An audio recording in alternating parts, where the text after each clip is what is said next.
அன்பு அடுத்திருப்பவருக்கு தீங்கிழைக்காது.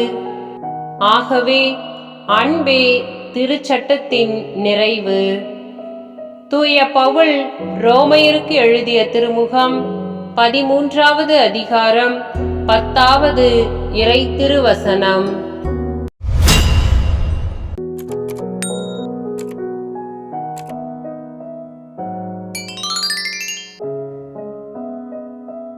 அன்பு அடுத்திருப்பவருக்கு தீங்கிழைக்காது.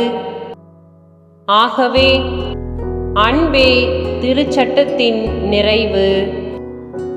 தூய பவுல் ரோமையருக்கு எழுதிய திருமுகம் 13வது அதிகாரம் 10வது இறை திருவசனம்.